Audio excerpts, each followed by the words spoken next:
Hello दोस्तों, तो आज के वीडियो में हम लोग बात करने वाले हैं क्लास 11 के विमिय विश्लेषण अध्याय जो कि भौतिक विज्ञान का होता है, उसके इम्पॉर्टेंट न्यूमेरिकल्स जो कि आपके लिए मोस्ट इम्पॉर्टेंट होने वाली है। तो इसके लिए कुछ न्यूमेरिकल्स ऐसे हैं जो कि आसान थे, जिसको हमने पार्ट 1 में क्या किया है बता चुका है। इस वीडियो में थोड़ा उससे टफ न्यूमेरिकल्स बताया जाएगा, तो आपको चीज़ें पूरी तरीके से समझ में आएंगी। लेकिन बट ये वीडियो का पार्ट 2 है, ये आप लोग जान लो। और इसके पहले पार्ट 1 हमने विमिय विश्लेषण अध्याय का न्यूमेरिकल्स का बना चुका है। तो इस चीज़ को आप लोग ध्यान में रखते हुए यहाँ पे इस क्वेश्चन को ध्यान से पढ़िएगा। और अगर पार्ट 1 आपको चाहिए तो उसका भी लिंक हम डिस्क्रिप्शन बॉक्स में दे देंगे, वहाँ से आप लोग देख सकते हैं। ठीक है, तो आज हम लोग विमिय विश्लेषण में कुछ क्वेश्चन को डील्स करेंगे और उस क्वेश्चन को किस तरीके से पढ़ना होगा उस चीज़ को हम लोग बताएंगे। और आपको पूरी चीज़ें, ऐसा नहीं कि आपने पार्ट 1 नहीं देखा है तो पार्ट 2 नहीं समझ में आएगा, ऐसा कोई भी प्रॉब्लम नहीं। बस आपको विमिय सूत्र आना चाहिए, बाकी सब समझ में आएगा। और विमिय सूत्र भी नहीं आता तो वो भी मैं यहाँ पे बताऊँगा, बट अगर आप खुद से करोगे तो वहाँ पे न्यूमेरिकल्स आपको आना चाहिए। ठीक है, तो वीडियो को हम लोग क्या करते हैं, स्टार्ट करते हैं। और जल्दी से आपको अगर चीज़ें लास्ट देखिएगा, ऐसा नहीं कि आपको कोई भी चीज़ नहीं समझ में आएगी, पूरी चीज़ 100% समझ में आएगी। तो ठीक है, वीडियो को क्या करते हैं, स्टार्ट। तो बच्चों, ये जो हमारा क्वेश्चन नंबर फर्स्ट है, इस क्वेश्चन का अब हम लोग क्या करेंगे, सॉल्यूशन करेंगे। तो इस चीज़ को देखिए, क्वेश्चन बोल कह रहे हैं, एक सरल आवर्त गति करने वाले पिंड की ऊर्जा कैपिटल ई, उसके द्रव्यमान कैपिटल एम, आवृत्ति स्मॉल एन तथा आयाम स्मॉल ए पर निर्भर करता है। विमिय विश्लेषण द्वारा सिद्ध कीजिए ई समानुपाती यम n घाते 2 a घाते 2 के होता है। तो इस चीज़ को हमें प्रूव करना है। ठीक है, तो बात को क्वेश्चन के हिसाब से नहीं, कुछ अलग तरीके से हम लोग समझने की कोशिश करते हैं। जैसे कि मान लो कि हमें यहाँ से कहीं दूर जाना है और किसी अन्य लड़की को भी यहाँ से किसी दूर पे जाना है, मतलब किसी दूरी पर जाना है। ठीक, बट दोनों की दूरी क्या है, निश्चित है। दोनों की दूरी निश्चित है और हम क्या किए हैं, 4 दिन से कुछ खाए हुए नहीं हैं और वो लड़का जस्ट अभी खाया हुआ है। तो 70% से 80% चांस उसका बनता है कि वो हमसे क्या होगा, जल्दी पहुँचेगा और हम उससे क्या होंगे, लेट पहुँचेंगे। मतलब हमारी एनर्जी क्या होगी, हमारे कार्य की उपेक्षा कम होगी और उस लड़के की एनर्जी जो होगी, उसके पास एनर्जी ज़्यादा होगी, तो उसकी कार्य जो होगी वो क्या होगी, ज़्यादा होगी। तो यहाँ पर क्या हुआ कि जो ऊर्जा थी वो कार्य पर निर्भर कर रही है, या जो कार्य है वो ऊर्जा से रिलेशन है। तो वही चीज़ यहाँ पे भी बता रहा है कि ई यम से भी रिलेशन रखता है, यन से भी रिलेशन रखता है, ए से भी रिलेशन रखता है। अब उसकी ऊर्जा कितनी है वो हमें पता चलेगा कि उसने कार्य कितना किया है। हमारी ऊर्जा कितनी है वो हमारे कार्य से पता चलेगा। ठीक है, तो यहाँ पे अगर हम लोग बात करें इसके सॉल्यूशन की, तो आपको सबसे पहले यहाँ पे क्या लिखना होगा, हल। आपको क्या लिखना होगा, हल। ठीक, अब फिर इसके बाद क्या करेंगे, अगर कोई चीज किसी दूसरी राशि से संबंधित रहती है, कोई राशि किसी दूसरे राशि से यदि संबंधित रहती है, तो उसके लिए हम लोग क्या लिखते हैं, मतलब यहाँ पे दिया क्या गया है, एक सरल आवर्त गति करने वाले पिंड की ऊर्जा। तो पिंड की ऊर्जा जो है ई, पिंड की ऊर्जा किससे संबंधित है, यम से संबंधित है। पिंड की ऊर्जा किससे संबंधित है, एम से संबंधित है। ठीक, और किससे संबंधित है पिंड की ऊर्जा, एन से संबंधित है। और आयाम ए से संबंधित है। ठीक, इतना चीज आपके क्वेश्चन में लिखा होगी। एक सरल आवर्ती गति करने वाले पिंड की ऊर्जा ई, उसके द्रव्यमान यम से संबंधित है, आवृत्ति एन से संबंधित है और आयाम ए से संबंधित है। ठीक है, इतना आपको दिया गया। तो संबंधित का मतलब ई का जो वैल्यू होगा, मतलब जो ये ऊर्जा है पिंड की, वो वैल्यू यम अगर ज़्यादा होगा तो हो सकता है कम आए या अधिक है, एन ज़्यादा होगा या कम होगा तो ई का वैल्यू कम आए या अधिक है, ए ज़्यादा होगा या कम होगा तो ई का वैल्यू भी चेंज होगा। संबंध का मतलब यही हुआ ना कि अगर किसी दूसरी की वैल्यू घटती है या बढ़ती है तो जो चीज़ डिपेंड करता है दूसरी चीज़ पे उसकी भी वैल्यू घटेगी या बढ़ेगी, यही संबंध हो सकता है।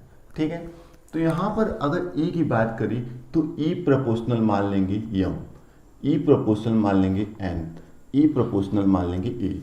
इसका मतलब ए और ई में संबंध है, ए का मान बढ़ेगा या घटेगा ये अभी आपको पता चल जाएगा। ठीक है, अब देखिए यहाँ पे द्रव्यमान है, यहाँ पे आवृत्ति है, यहाँ पर आयाम है।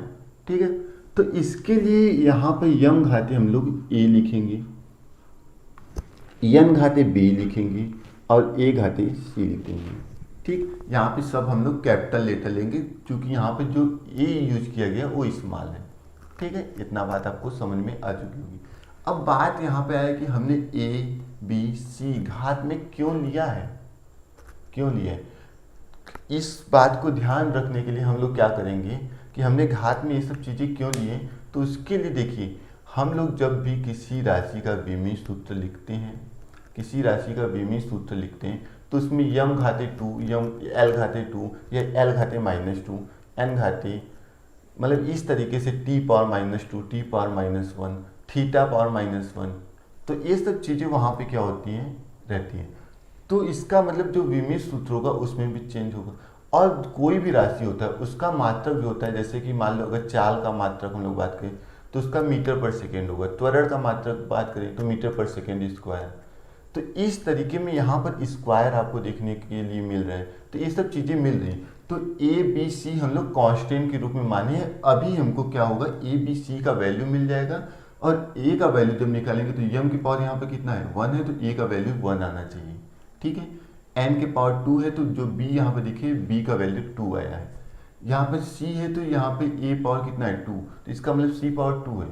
तो इस चीज़ को अगर हम लोग यहाँ पे घात में कुछ मानेंगे ही नहीं तो क्या हमें ये सब वैल्यू मिलेगा, नहीं मिलेगा। इसलिए हमें क्या होगा, मानना पड़ेगा। ठीक है, तो अब क्वेश्चन को हम लोग स्टार्ट करते हैं।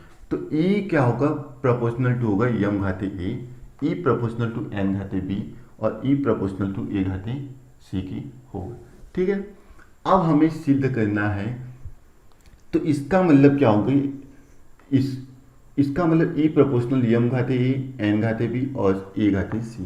तो इस बात से हमें क्या तात्पर्य निकलता कि ई जो प्रोपोर्शनल होगा वो एम घाते ए के भी प्रोपोर्शनल होगा, एन घाते बी के भी प्रोपोर्शनल होगा और ए घाते सी के भी प्रोपोर्शनल होगा।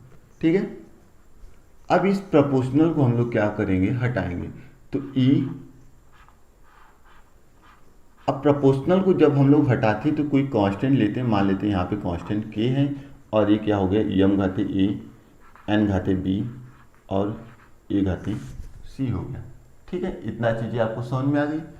अब क्या करेंगे, ऊर्जा का विमिय सूत्र क्या होता है, यम का विमिय सूत्र क्या होता है, एन का विमिय सूत्र क्या होता है, ए का विमिय सूत्र क्या होता है, ये सब चीज़ें हमको जानना होगा।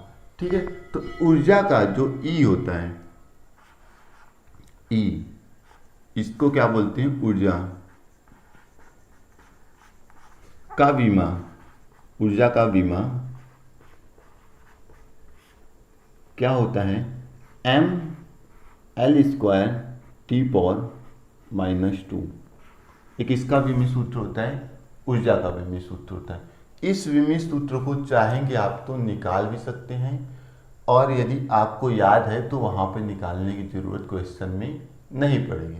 ठीक है, तो ऊर्जा का विमिय सूत्र जिसको पता है कि ये होता है उसके लिए तो ठीक, बट जिसको नहीं पता है, ठीक, तो उसके लिए हम लोग किस तरीके से निकालते हैं ऊर्जा का विमिय सूत्र, इस चीज़ को आपको क्या करना है, देखना है। ठीक है, तो देखिए यहाँ पर ऊर्जा का, तो ऊर्जा बराबर क्या होता है, या यहाँ पर हम लोग मान लेते हैं गतिज ऊर्जा। कोई भी ऊर्जा हो, हर एक ऊर्जा का विमिय सूत्र सेम रहेगा। तो गतिज ऊर्जा का जो सूत्र होता है, गतिज ऊर्जा बराबर क्या होता है, हाफ एम वी स्क्वायर। तो हाफ यहाँ पर लिख दी, एम का मतलब क्या होता है, द्रव्यमान, द्रव्यमान के लिए कैपिटल एम लिखते हैं और वेग के लिए क्या लिखते हैं, एल टी -1। अब यहाँ पर स्क्वायर लगा तो स्क्वायर कर देंगे हाफ, और यहाँ पे क्या हो जाएगा एम, और ये जो स्क्वायर है ये अंदर आएगा तो एल स्क्वायर टी पावर -2 हो जाएगा। और ये जो संख्या होती है इसकी कोई भी विमा नहीं होती, तो इसको हम लोग छोड़ देंगे। तो इसके लिए क्या विमी सूत्र हो जाएगा, दोनों को एक में लिख देते हैं, तो M L square T power -2। ठीक है, तो वही वैल्यू हमें क्या हुआ है यहाँ पे मिला हुआ है। ठीक, अब एन क्या है, एन आवृत्ति है, तो एन का विमी सूत्र यदि निकालेंगे, एन क्या है, आवृत्ति। तो आवृत्ति का जो विमी सूत्र होता है एन बराबर 1 के बटा आवर्तकाल होता है। आवर्तकाल क्या होता है, आवर्तकाल क्या होता है उस चीज़ को समझते हैं हम लोग। कि जैसे कि मान लो कि ये कोई घड़ी का पेंडुलम है और यहाँ से कनेक्टेड है, तो ये क्या हुआ कि ऐसे घूम रहा है, ये जो घड़ी का पेंडुलम है इस तरीके से क्या हो रहा है, इधर इधर इस तरीके से क्या होगा, घूमेगा। तो ये यहाँ तक मान लो घड़ी का पेंडुलम गया और फिर यहाँ तक आया, फिर क्या हुआ, यहाँ तक बीच में आ गया। तो ये जो उसने अधिकतम मतलब अधिकतम कितनी दूरी तक तय किया और फिर वहाँ से घूम के जो पॉइंट आया है यहाँ पे, इस पूरे चक्कर को करने में इस दोलक द्वारा जितना समय लिया जाएगा उसी को हम लोग क्या बोलेंगे, आवर्तकाल बोलेंगे। ठीक है, तो आवर्तकाल में भी समय लगेगा, तो आवर्तकाल के लिए 1 के बटा टी लगाएंगे हम लोग।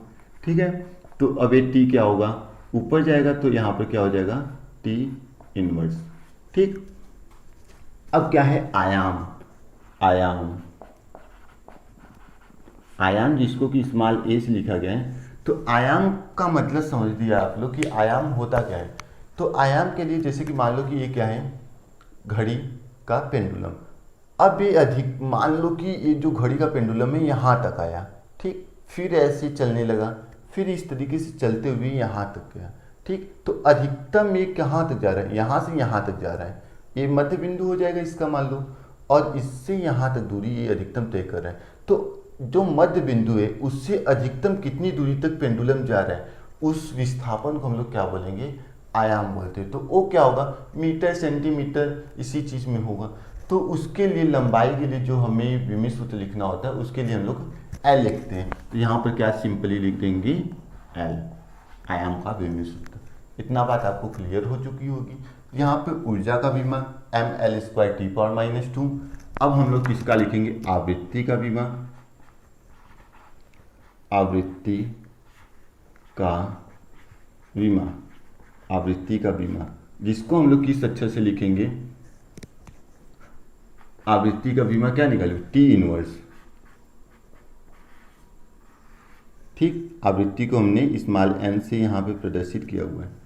ठीक, अब आगे हम लोग किस पे चलेंगे, आयाम का विमा। आयाम, आयाम जिसको कि ए से प्रदर्शित किए का विमा, जो कि क्या होगा, एल होगा। ठीक, इतना चीजें आपको समझ में आ गई होगी। अब हम लोग क्या करेंगे, इसका जो ये प्रूफ करने वाला पोर्शन है, अब हमें विमी सूत्र पता चल चुका है, अब हम लोग प्रूफ करने वाले पोर्शन पे चलेंगे। तो ये जो गतिज ऊर्जा, आवृत्ति और आयाम का विमा निकाले हैं, इसका आप लोग फोटोग्राफ ले लो, क्योंकि इस चीज़ को इरेज करेंगे और ये क्वेश्चन आगे चल के इस पे आएगा। ठीक है, तो अब हम इसको इरेज कर देते हैं। ठीक है, तो अब हम लोग क्या करेंगे, यहाँ पर देखिए जो यहाँ पे ऊर्जा है, आवृत्ति है और आयाम है, इन तीनों का विमी सूत्र लिख दिया। अब हमारे पास एम है, एम क्या होता है, द्रव्यमान। ठीक, तो द्रव्यमान का तो अभी हमने विमी सूत्र लिखा नहीं, तो यहाँ पर आपको लिखना क्या पड़ेगा, द्रव्यमान। द्रव्यमान जो कि क्या होता है, स्मॉल एम से लिखते हैं द्रव्यमान का विमा। वो कितना हो जाएगा, विमा जब हम लोग लिखते हैं द्रव्यमान का तो कैपिटल एम से लिखते हैं। ठीक, तो इतना एक वर्ड वाला तो विमा आपको याद रहना ही चाहिए हर एक हालत में, अदरवाइज आप लोग न्यूमेरिकल्स नहीं कर सकते। ठीक, अब इस चीज़ को जो E बराबर के M power A N power B A power सी मिला है, इस चीज़ को हम लोग समीकरण नंबर 1 मानेंगे। इस चीज़ को क्या करेंगे, समीकरण नंबर 1 मानना पड़ेगा। अब क्या करेंगे, दोनों तरफ की समीकरण 1 में, समीकरण 1 में दोनों पक्षों की विमा रखने पर, दोनों पक्षों की विमा लिखने पर लिखने पर, ठीक, समीकरण 1 में दोनों पक्षों की बीमा लिखने पर। तो ई है, तो ई का बीमा क्या हो जाएगा, ई का बीमा हमने निकाला हुआ है ml² t⁻², ठीक। फिर इसके बाद k का तो कुछ बीमा होता नहीं, तो k को k ही रहने दो, क्योंकि k जो होता है वो बीमाहीन राशि होता है, ठीक। तो k को k रहने दो। अब m का बीमा हमने कैपिटल M यहाँ पे निकाला हुआ है, क्योंकि m क्या है, द्रव्यमान है, तो m की जगह पे कैपिटल M लिख देंगे, और इसके पावर में क्या है, a है, तो यहाँ पर a लिख देंगे। फिर इसके बाद l है, तो l क्या है यहाँ पर, फिर यहाँ पर n है, ठीक ना, k हमने लिख दिया, m का बीमा कैपिटल M लिख दिया, इसके पावर a लिख दिया। अब यहाँ पे n है, तो n का जो बीमा है वो क्या है, t इनवर्स, तो यहाँ पे हमने t इनवर्स लगा दिया, और इसके पावर में कितना है, b। अब फिर इसके बाद a है, स्मॉल a का बीमा हमने क्या निकाला है, l, तो यहाँ पर क्या कर देंगे, l, और इसकी पावर क्या है, c, ठीक। अब दोनों पक्षों की बीमा हमें क्या करना है, तुलना करना है। तो m की पावर यहाँ पे कितना दिख रहा है, a दिख रहा है, और यहाँ पे m की पावर कुछ है नहीं है, तो यहाँ पर लिखोगे क्या, दोनों पक्षों की घातों की तुलना करने पर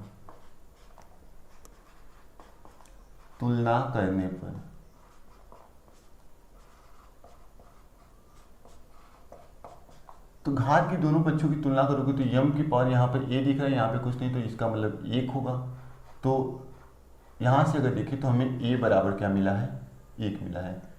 अगर b का -1 में मल्टीप्लाई करें तो यहाँ पर हमें क्या मिलेगा, -b मिलेगा। तो -b बराबर क्या मिलेगा हमको, l पावर यहाँ पे t है ना, तो t पावर -b हो जाएगा, और यहाँ पे t पावर कितना है, -2, तो b बराबर -2। इसका मतलब जो b का वैल्यू होगा वो किसके बराबर होगा, 2 की, क्योंकि माइनस से माइनस कैंसिल हो जाएंगे। और a बराबर हमको क्या मिला, 1 मिला, तो यहाँ पर ऐसे लिख लो a बराबर 1, ठीक।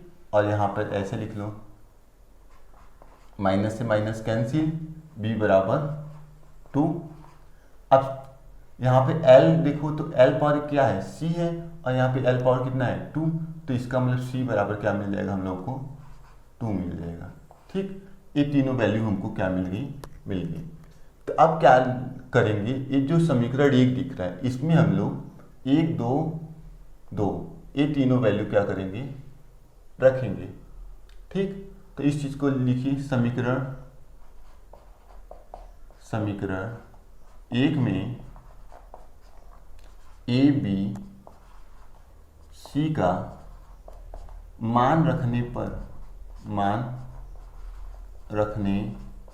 पर मिलेगा हम लोग को क्या, e बराबर k। समीकरण 1 तो यही है ना, इसमें e है, e बराबर क्या है, k। फिर क्या है, m, इसके पावर कितना है, a है, a का वैल्यू हमने कितना निकाला, 1, ठीक। फिर क्या है, n है, तो n, इसके पावर कितना है, b, तो b का वैल्यू हमने 2 निकाला। फिर क्या है, a, तो a पावर कितना है, c का वैल्यू हमने 2 निकाला है, ठीक, ये निकाल दिए। तो इसका मतलब e बराबर क्या हो जाएगा, कि m पावर 1 है तो 1 लिखने की कोई आवश्यकता है नहीं, m(n²a²), ठीक। अब अगर हम लोग बात करें तो यहाँ पर बराबर लगाने के बाद क्या किए थे, कांस्टेंट k लगाए थे। जैसे कि यहाँ पे प्रोपोर्शनल था, तो उसके बाद हमने यहाँ पर क्या किया था, कांस्टेंट k लगाया था बराबर लगाने के बाद। तो इसका मतलब अगर इस लाइन को लिखना चाहेंगे तो e इज प्रोपोर्शनल टू क्या हो जाएगा, e is proportional to m(n²a²2), यही होगी e m(n²a²2). तो ये चीज जो पोर्शन था वो क्या हो गया, प्रूफ हो गया। तो यही चीज़ आपको क्या करनी थी, प्रूव करनी थी। इसका आप लोग क्या करिए, स्क्रीनशॉट ले लीजिए ताकि आप फिर लिख सको, और यदि लिख लिए होगे तो फिर कोई आवश्यकता स्क्रीनशॉट की तो है ही नहीं, समझ तो गए ही होंगे। ठीक।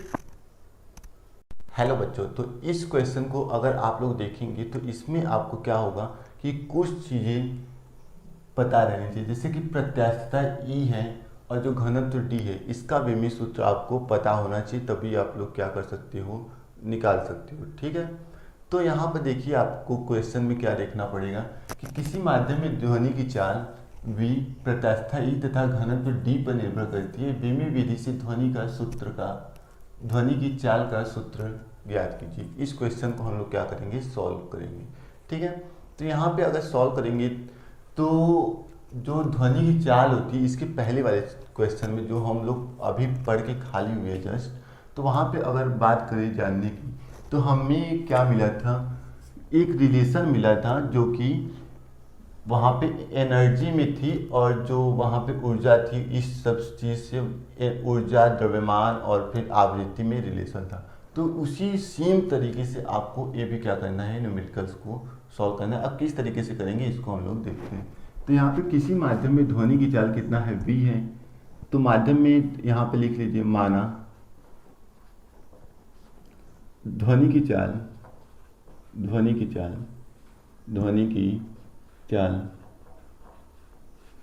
v, ठीक, प्रत्यास्थता ई तथा घनत्व d पर निर्भर करती है।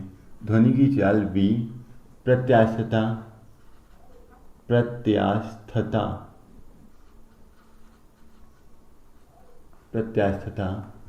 e के घात a, e के घात a तथा घनत्व d के घात b पर निर्भर करती है। ठीक है। किस तरीके से निर्भर करती है, हर एक डिटेल्स के बारे में इसके पहले वाले जो क्वेश्चन था उसमें मैंने बताया है पूरी डिटेल्स से। वो क्वेश्चन थोड़ा लंबा बढ़ चुका है। ठीक है।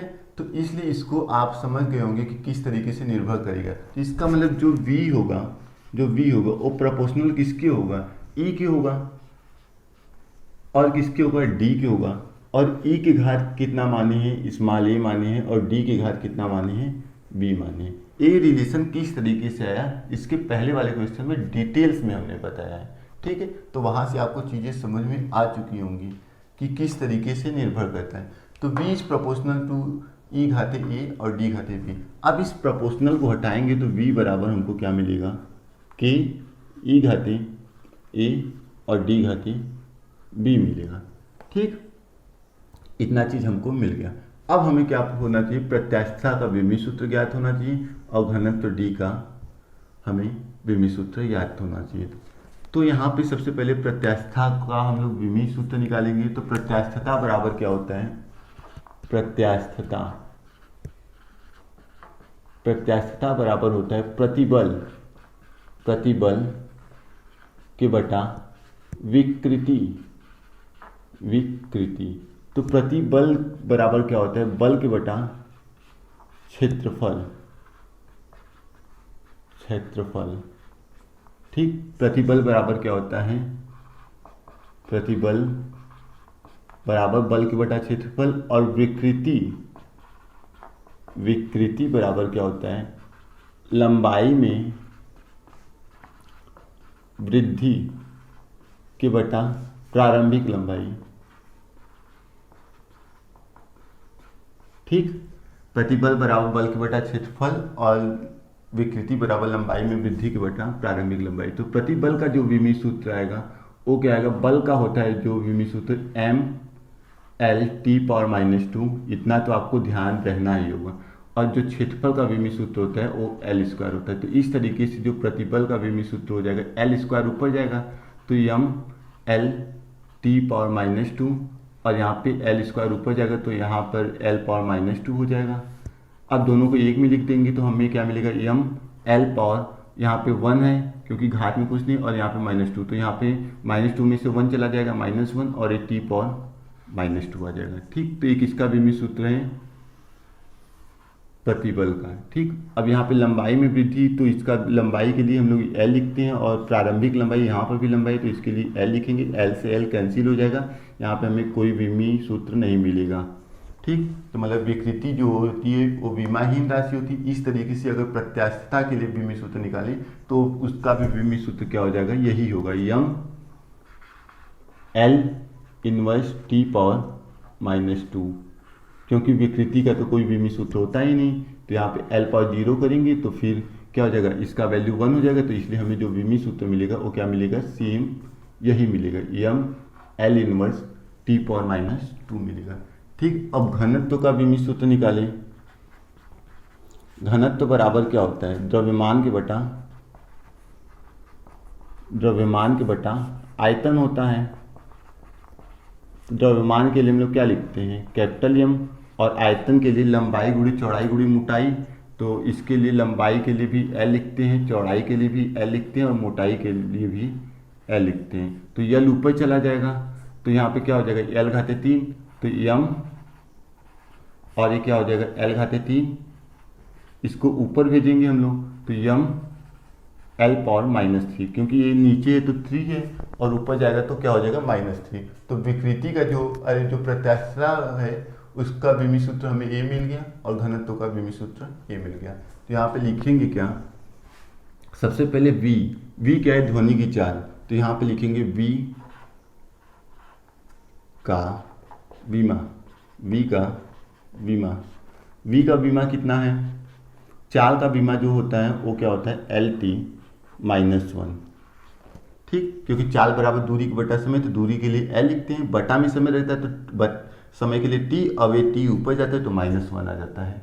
ठीक, और फिर क्या है, प्रत्यास्थता, तो E का विमा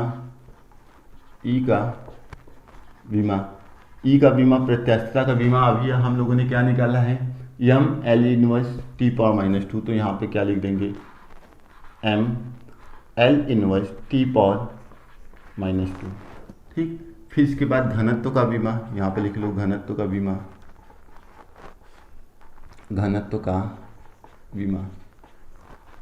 जो कि क्या है, अभी हमने निकाला यम L पावर -3, यम L पावर -3। ठीक है, तो इन तीनों चीज का बीमा हो गया। अब क्या करेंगे, इसको समीकरण नंबर 1 मान लेंगे। ठीक, फिर लिखेंगे समीकरण 1 में दोनों पक्षों की बीमा लिखेंगे। समीकरण 1 में दोनों पक्षों की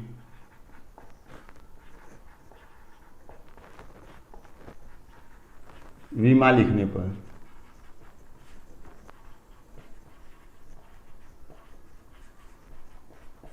तो दोनों पक्षों का अगर बीमा लिखेंगे तो किस तरीके से मिलेगा, इस चीज़ को समझते हैं। तो इस चीज़ को क्लीन करेंगे तभी ना हम लिखेंगे, तो इस चीज़ को हम क्लीन कर देते हैं। ठीक है, इस चीज़ को अब क्या करेंगे, हम क्लीन कर देते हैं। तो यहाँ पर देखिए V है, तो V के लिए जो विमी सूत्र लिखे हम क्या लिखे, LT-1, तो यहाँ पे क्या हो जाएगा, LT-1। ठीक, अब K है तो बराबर में K लिख दिए, और फिर E है तो E के लिए जो विमी सूत्र लिखते हैं वो क्या है, यम L इनवर्स t पावर -2, और E क्या है, प्रत्यास्थता, तो यहाँ पे लिख लेंगे m L inverse t power -2 जो कि E के लिए। अब यहाँ पर क्या है, D है, तो D के लिए जो विमी सूत्र लिखेंगे वो क्या लिखेंगे, यम L पावर -3। ठीक, अब यहाँ पे देखिए E की पावर कितना है, A है, तो यहाँ पर E की पावर A लिख देंगे, और D की पावर कितना है, B, तो यहाँ पे B लिख देंगे। ठीक, इतना कहानी आपको समझ में आ गया है। अब क्या करेंगे, LT-1 और A चीज है, तो यहाँ पर यम आपको दिख रहा है, यम नहीं दिख रहा है, तो उस देखो कोई यम नहीं दिख रहा है, तो इसके लिए हम लोग क्या लिखेंगे, m पावर 0, क्योंकि हम लोग जानते हैं क्या है, m पावर 0 का जो वैल्यू होगा वो क्या होगा, 1 होगा। तो किसी भी संख्या में हम लोग 1 का गुणा कर सकते हैं, इस तो संख्या में कोई भी चेंजेस होता है, नहीं होता है। तो यहाँ पे m पावर 0 लिख सकते हैं, ठीक। तो m पावर 0 l पावर 1 कर देते हैं, क्योंकि इसकी घात कुछ नहीं तो 1 लिख सकते हैं, और t पावर -1 कर देते हैं, ठीक। अब क्या करेंगे, k है तो k को k रहने दो, क्योंकि जो k होता है ये विमाहीन राशि होता है, ठीक। अब यहाँ पर यम दिख रहा है, यहाँ पर यम दिख रहा है, ठीक। और यम के पावर कितना है, a है, और यहाँ पे यम के पावर कितना है, b है। तो यहाँ पर अगर लिखना चाहे तो या तो पहले हम लोग अंदर लिख लेते हैं m a l power -a और t पावर -2a, ठीक।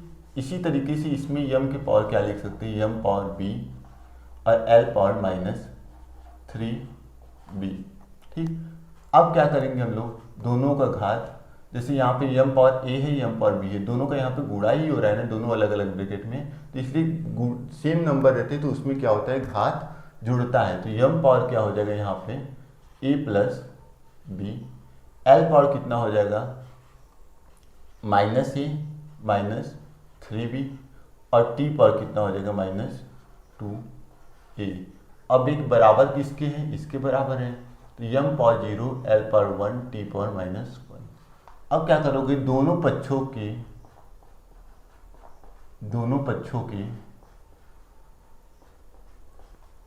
घातों की तुलना करने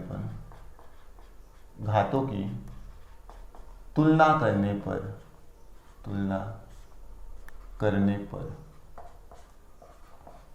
तो यम पावर यहाँ पर 0 है, यम पावर a प्लस बी है, इसका मतलब a प्लस बी बराबर 0। फिर क्या है यहाँ पे -a -3b बराबर क्या हो जाएगा, 1 हो जाएगा, क्योंकि यल पावर यहाँ पे क्या है -a -3b, और यहाँ पे यल पावर कितना है 1, तो -a -3b बराबर कितना है 1। फिर इसके बाद अगर इसको देखें तो -2a बराबर t पावर कितना है -1। तो अगर a की वैल्यू यहाँ से निकालें तो a बराबर क्या हो जाएगा, माइनस से माइनस कैंसिल, 2 नीचे आएगा तो a बराबर 1/2 मिल गया, ठीक। अब b का मान निकालना है तो a प्लस b बराबर 0 है, तो a बराबर क्या हो जाएगा, इसका मतलब a बराबर -b को उस पार भेजेंगे तो माइनस में आ जाएगा, और a बराबर, इसका मतलब क्या मिल गया हम लोग को, a बराबर, a का मान हम लोगों के पास कितना है 1/2, तो a की जगह पे 1/2 लिख देंगे, और ये माइनस इस तरफ ट्रांसफर करेंगे तो ये माइनस में हो जाएगा, और b बराबर क्या हो जाएगा -1/2, ठीक। माइनस को इस तरफ भेजेंगे तो माइनस हो जाएगा, a का मान 1/2 है तो 1/2 लिख दिए, तो b का मान -1/2 मिला, a का मान 1/2 मिला, ठीक। अब a और b का मान, अब क्या लिखोगे, a और b का मान समीकरण 1 में रखने पर हम लोग को मिलेगा क्या, v बराबर k e पावर a का मान 1/2 है, ठीक। और d का मान क्या है, d लिख दिए, d का मान, d के पावर कितना है b, तो b का मान कितना है -1/2। अब हम लोग जानते क्या है, v बराबर k e पावर 1/2 है, तो e पावर 1/2 लिख दो, d पावर माइनस है, और जो जिस संख्या की घात में माइनस लगती है वो क्या होता है, बटा में आ जाता है, तो यहाँ पे d पावर 1/2 हो जाएगा, ठीक। इतना बात अब समझ में, दोनों के घात में हमको क्या दिख रहा है 1/2, इसका मतलब 1/2 को हम लोग क्या लिखते हैं, अगर किसी संख्या की घात में मतलब कि a घात 1/2 है तो इसको हम लोग लिख सकते हैं कड़ी में a। किसी भी संख्या की घात में अगर 1/2 रहता है तो इसको हम लोग कड़ी में लिख सकते हैं, ठीक। तो इस तरीके से यहाँ पे दोनों की घात में है, तो इसका मतलब क्या हो गया, k इंटू ई के बटा d, जो कि क्या होगा, कड़ी में होगा, ठीक। v बराबर k कड़ी में e के बटा d, क्योंकि दोनों की घात में क्या है 1/2 है, ठीक। अब यहाँ पर यदि k बराबर 1 हो तो v बराबर हम लोगों को क्या मिल जाएगा, कड़ी में e के बटा स्मॉल d। यही हमको क्या करना था, प्रूव करना था, ठीक है। यही चीज़ हमको क्या करना है, प्रूव करना है। तो इस चीज़ का आप लोग स्क्रीनशॉट ले लो और यही चाल का सूत्र होगा, ठीक। v बराबर कड़ी में e की बटा d, यही क्या होगा, चाल का सूत्र होगा। तो उम्मीद है ये भी चीज़ आपको समझ में आ चुकी होगी। अब मिलेंगे दूसरे क्वेश्चन की तरफ, मतलब ये तो दूसरा हो ही गया है, अब मिलेंगे तीसरे क्वेश्चन पे, ठीक है। हेलो बच्चों, तो ये जो क्वेश्चन है ये क्वेश्चन नंबर 3 है, जो कि आज के वीडियो का लास्ट क्वेश्चन है, क्योंकि वीडियो खुद लंबी बन गई है और वीडियो लंबी हो जाती है तो थोड़ा अपलोड करने में प्रॉब्लम भी होता है, ठीक है। तो इस लास्ट क्वेश्चन को देख लो, फिर इसके बाद हम लोग, फिर इसके बाद अभी हो सकता है 2 वीडियो और आपको इस टॉपिक से रिलेटेड मिले, तब आपका लगभग इस चैप्टर का न्यूमेरिकल सॉल्व हो जाएगा, ठीक है। तो ये क्वेश्चन है, किसी नली में प्रवाहित द्रव का क्रांतिक वेग vc, नली की त्रिज्या r, द्रव की घनत्व रो तथा द्रव की सान्द्रता गुणांक ईटा पर निर्भर करता है, विमिय विधि से इसके मध्य संबंध ज्ञात कीजिए। ये क्या है, ये वाला क्वेश्चन है जो कि इम्पोर्टेंट है। आज का जो तीनों क्वेश्चन है, तीनों अपनी जगह पे मोस्ट इम्पॉर्टेंट है। और इसके जो पहले वाला क्वेश्चन था वो 3 साल से आ रहा है, 2002 में आया था, फिर इसके बाद 2006 में आया था, फिर 2012 में भी आया है। तो हो सकता है, आ सकता है, क्योंकि एनसीईआरटी का वो भी क्वेश्चन था, ठीक है। तो इस क्वेश्चन को अब हम लोग देखते हैं। तो नली में प्रवाहित द्रव का क्रांतिक वेग कितना है, vc है। तो यहाँ पर लिखेंगे क्या, हल, लिखेंगे हल, और ये क्या हो जाएगा, vc। vc किसके बराबर, vc नली में प्रवाहित क्रांतिक वेग है, ठीक। इन नली की त्रिज्या पर निर्भर करती है, मतलब कि जो vc होगा वो प्रोपोर्शनल होगा किसके, r के प्रोपोर्शनल होगा, घनत्व के भी प्रोपोर्शनल होगा, घनत्व को रो से लिखते हैं, द्रव की सान्द्रता गुणांक ईटा पर भी प्रोपोर्शनल होगा, और इसकी घात में a b c लगा देते हैं। क्योंकि क्वेश्चन इस तरीके से मैंने पहले तो बता चुका है, इसलिए किस तरीके से ये होता है आपको समझ में आ गया होगा। क्योंकि हर एक चीज़ किसी न किसी से संबंध रहेगी तो उसकी घात पर वो निर्भर करेंगे ही करेंगे, ठीक। अब इस प्रोपोर्शनल को हटाएंगे तो vc बराबर क्या हो जाएगा कि r घाते a, रो घाते b और ईटा घाते c हो जाएगा, ठीक है। इतना चीज़ आपको क्लियर। अब आपको vc का विमिय सूत्र लिखना है, r का विमिय सूत्र लिखना है, घनत्व का विमिय सूत्र लिखना है, और द्रव की सान्द्रता गुणांक ईटा का विमिय सूत्र लिखना है। तो यहाँ पे लिखेंगे vc का विमा, vc का विमा। तो vc का जो विमा है ये क्या है, vc क्रांतिक वेग, वेग बराबर क्या होता है, विस्थापन के बटा समय, वेग बराबर विस्थापन के बटा समय। तो विस्थापन के लिए हम लोग जो विमिय सूत्र लिखते हैं वो L लिखते हैं, और समय के लिए T लिखते हैं। तो इस तरीके से इसका जो विमिय सूत्र हो जाएगा वो क्या हो जाएगा, LT-1, ठीक। अब हम लोग क्या लिखेंगे, नली की त्रिज्या। तो नली की त्रिज्या को हम लोग r से लिखते हैं, तो यहाँ पे r का विमा, r का विमा। अब नली की त्रिज्या लिखेंगे हिंदी में इतना बड़ा तो बहुत ज़्यादा लेंदी हो जाएगा, और फिर चीज़ें आपको बहुत ज़्यादा, मतलब बहुत लंबा भी हो जाएगा, कोई फ़ायदा भी है नहीं उससे, ठीक है। तो इस तरीके से हम लोग क्या करते हैं, r का विमा। तो r क्या है, त्रिज्या है, तो त्रिज्या क्या होगी, मीटर में होगी या सेंटीमीटर में होगी। तो यहाँ पर क्या हो जाएगा, r की विमा l होगी, क्योंकि त्रिज्या हमेशा जब भी होगी वो दूरी ही होगी, तो दूरी के लिए हम लोग l लिखते हैं, या लंबाई के लिए l लिखते हैं। फिर द्रव के घनत्व, तो घनत्व को किस अच्छे से लिखें, रो। तो यहाँ पर क्या लिखेंगे, रो का विमा, रो का विमा। तो घनत्व बराबर क्या होता है, द्रव्यमान के बटा आयतन होता है, द्रव्यमान के बटा आयतन। तो द्रव्यमान का मतलब क्या होता है, द्रव्यमान के लिए हम लोग कैपिटल M लिखते हैं, और आयतन बराबर क्या होता है, लंबाई गुणे चौड़ाई गुणे मोटाई। तो यहाँ पे L घाते इसका 3 होता है। अब L घाते 3 ऊपर जाएगा तो क्या हो जाएगा, M L⁻³ हो जाएगा, और दोनों को एक में लिख देंगे, ठीक। इस तरीके से लिखते हैं। हाँ, एक चीज़ और ध्यान दीजिएगा, अगर आपको विमिय सूत्र एकदम नहीं लिखने आता, ठीक, तो उसका भी मैं वीडियो डिस्क्रिप्शन बॉक्स में दे दूंगा, वहाँ से आप लोग विमिय सूत्र एकदम फाइनली अच्छी तरीके से लिखना सीख सकते हो, ठीक है। तो फिर इसके बाद ये रो का विमा हो गया। फिर द्रव की सान्द्रता गुणांक, जिसको हम लोग ईटा से लिखते, तो यहाँ पे क्या हो जाएगा, ईटा का विमा, ईटा का विमा।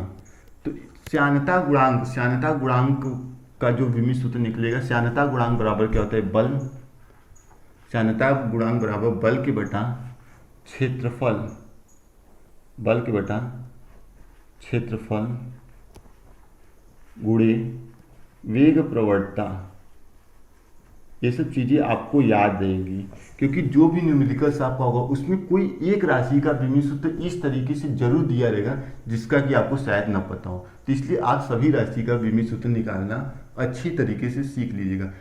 अब यहाँ पर क्या होगा, वेग प्रवणता भी आ गया, बल भी आ गया, क्षेत्रफल भी आ गया। तो बल बराबर क्या होता है, बल बराबर द्रव्यमान गुणे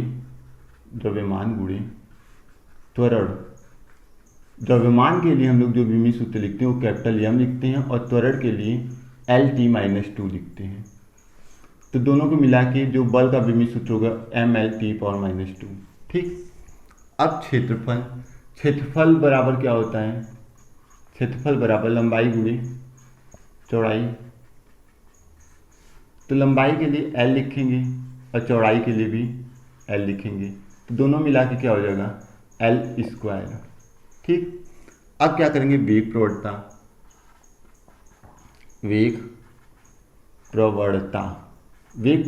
बराबर क्या होता है, वेग परिवर्तन की बटा दूरी, वेग परिवर्तन के बटा दूरी। तो वेग परिवर्तन, वेग के लिए हम लोग क्या लिखते हैं LT-1 और दूरी के लिए हम लोग क्या लिखते हैं L लिखते हैं। तो L को ऊपर भेजेंगे तो क्या हो जाएगा LT-1 और ये L ऊपर जाएगा तो L इनवर्स। तो L से L कैंसिल, क्योंकि यहाँ पे पावर में 1 होना चाहिए, क्योंकि इसके पावर में कुछ नहीं, तो इसका मतलब 1 से -1 कैंसिल, बचेगा क्या T इनवर्स।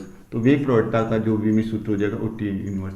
अब हमें इस पूरे का विमिय सूत्र निकालना है, तो यहाँ पर क्या है बल, तो बल के बटा बल का विमिय सूत्र क्या निकाले MLT⁻², क्योंकि यहाँ पर क्या है ईटा का विमा जो कि श्यानता गुणांक है, ईटा का विमा बल का विमिय सूत्र हमने लिख दिया। बटा में क्या है क्षेत्रफल का विमिय सूत्र L² और वेग प्रवणता का विमिय सूत्र क्या निकालने T इनवर्स। अब L² को ऊपर भेजेंगे, T इनवर्स को ऊपर भेजेंगे, तो क्या हो जाएगा MLT⁻², यहाँ पे L⁻², क्योंकि यहाँ पे 2 है तो ऊपर जाएगा तो -2 और क्या हो जाएगा T⁻1, क्योंकि माइनस है तो ऊपर जाएगा तो क्या हो जाएगा 1 हो जाएगा। ठीक। अब यहाँ पर अगर तीनों को एक में लिख दे तो L⁻² और L⁻1 है तो -2 से 1 चला जाएगा L⁻1, T⁻2 T⁻1, तो यहाँ पे T⁻1। तो ये क्या हो जाएगा श्यानता गुणांक का विमा। ठीक, जो कि क्या है ML इनवर्स T⁻1। ठीक। तो इस तरीके से हम लोग विमा किसी भी राशि का निकालते हैं। ठीक है, तो इस चीज़ को आप लोग एक जगह नोट कर लीजिए, क्योंकि यहाँ इसको हम साफ करेंगे, फिर इसके बाद आगे क्वेश्चन आगे बढ़ेगा। तो उस चीज़ को नोट कर लीजिएगा कि श्यानता गुणांक का हम लोग विमा किस तरीके से निकालें। ठीक। वैसे आपको डायरेक्ट लिखना है, क्वेश्चन जब आप करोगे तो आपको डायरेक्ट लिखना है, ये सब काम आप रफ पे करेंगे। ठीक है, तो इतना आप लोगों ने लिख चुका है। अब आगे आपको क्या लिखना है कि इसको समीकरण नंबर 1 मानेंगे, इस चीज़ को समीकरण नंबर 1 मानेंगे। फिर इसके बाद आपको क्या लिखना है देखिएगा, समीकरण 1 में, ठीक, मैं या लिख सकते हो समीकरण 1 के, यहाँ पर लिखना होगा आपको समीकरण 1 के दोनों पक्षों का विमा लिखने पर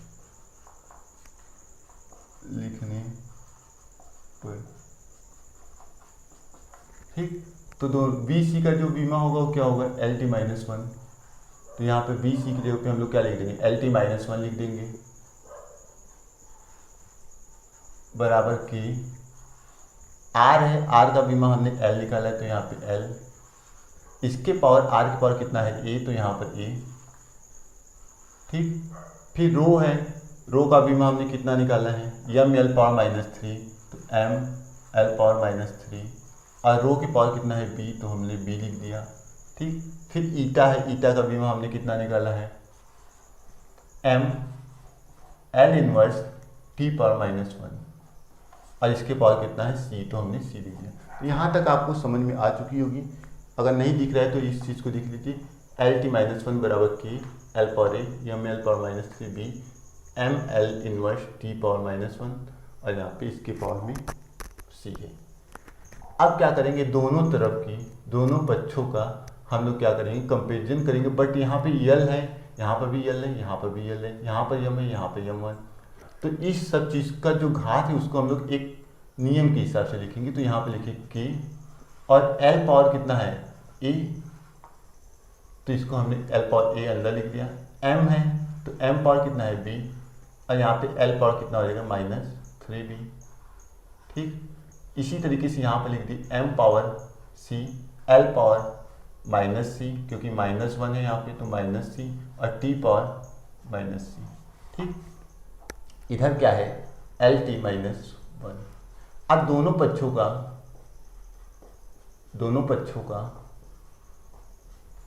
पक्षों के घातों की तुलना करने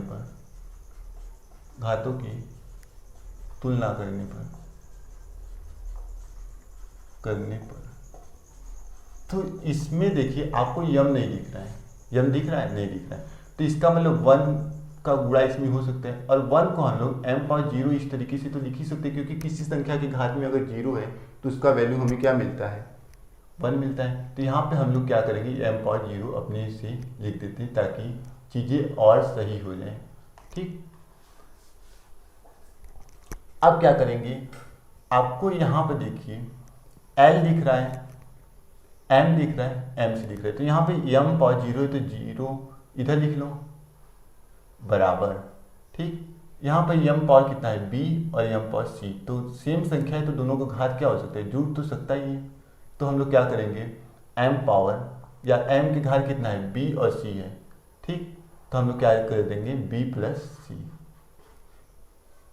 ठीक, क्योंकि अगर इन दोनों को एक में लिखना होगा, अगर यहाँ पे कहीं पे हम आपको समझा देते हैं कि अगर इस पूरी चीज़ को हमें लिखना होगा तो हम लोग यहीं पे लिख के दिखा देते हैं। ठीक, अगर इस पूरी चीज़ को लिखना होगा तो हम लोग कैसे लिख सकते हैं, k, और यहाँ पे l पावर a और a माइनस c, क्योंकि ये सब जुड़ जाएंगे l, तो a, और यहाँ पे l पावर -3b है तो -3b, और a -c तो -c। ठीक, फिर क्या होगा, m की पावर b है और c है तो m power b plus c, फिर t है तो t पावर -c, तो इस तरीके से मिलके हो जाएगा। तो अगर हम लोग m की घात की तुलना करें तो m पावर कितना है, 0, और m पावर कितना है यहाँ पर b प्लस c। ठीक, तो क्या हो जाएगा, b प्लस c बराबर 0। ठीक, अब फिर आगे हमको क्या मिलेगा, इस चीज़ को आपको ध्यान देना है। ठीक ना, ये नहीं है कि ये यहाँ पे लिखा हुआ है, इसके नीचे आप लोग लिख सकते हो, इस वाले लाइन के नीचे ये चीज़ लिख सकते हो। ठीक, अब ये L है तो L पावर कितना है, 1 है, तो 1 बराबर हमको क्या लिख देना है, 1 बराबर किसके पावर में 1 है, L के पावर में, तो L पावर यहाँ पे कितना है, a -3b -c, तो यहाँ पे a -3b -c। ठीक, अब यहाँ पर t है तो t पावर -c, और यहाँ पर t पावर कितना है, -1, तो -1 बराबर -c। अब यहाँ पे c का जो वैल्यू मिल जाएगा, c बराबर, इसका मतलब क्या हो जाएगा, 1, c बराबर 1 मिल गया। अब इसमें अगर c का मान रखें तो हमें क्या मिलेगा, यहाँ पर हमको क्या मिला था, b प्लस c बराबर 0, तो c का मान रखिए तो b प्लस 1 बराबर 0, तो b बराबर क्या मिल गया, -1। अगर c का मान निकालना होगा तो इसमें रख दो, तो हमें क्या मिला है, a -3b -c बराबर 1, तो a का मान हमें नहीं पता है, -3 गुणे b का मान कितना है, -1, और c का मान कितना है, 1 बराबर 1, तो a माइनस का गुणा माइनस में होगा प्लस, 3 का गुणा 1 में होगा 3, और यहाँ पे क्या हो जाएगा, -1 बराबर 1। अब क्या हो जाएगा, यहाँ पे a और 3 में से 1 क्या, 2, 2 बराबर 1, तो a बराबर क्या हो जाएगा, -2, a को उस पर भेजेंगे बराबर की, तो -2 प्लस 1, तो a बराबर क्या मिल गया हम लोग को, -1। ठीक, तो a, b और c का मान हमको मिल गया। तो यहाँ पे लिखेंगे समीकरण 1 में a, b, c का मान रखने पर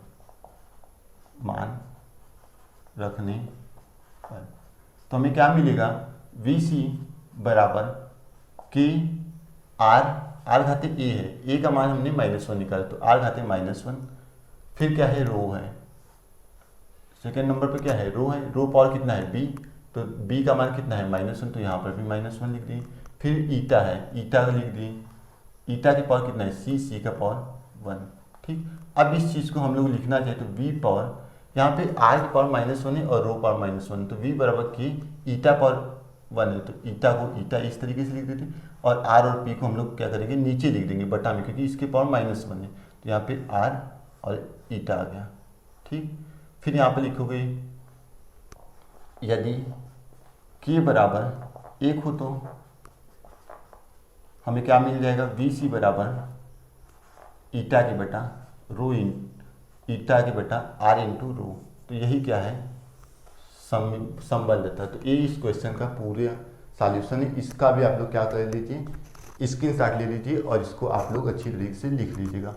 ठीक है, तो अब मिलेंगे फिर हम लोग दूसरे वीडियो में, जो भी क्या होगा इसी चैप्टर का धासु तरीके से सॉल्यूशन होगा। और यदि आपको सभी चीज़ें समझ में आ गई तो क्या काम करना है, चैनल को सब्सक्राइब कर दीजिए, और फिर वीडियो अगर आपको सही लगी होगी तो लाइक कर दीजिए, नहीं सही लगी है तो जाने दीजिए। ठीक है, तो फिर मिलेंगे नए वीडियो में, तब तक के लिए धन्यवाद।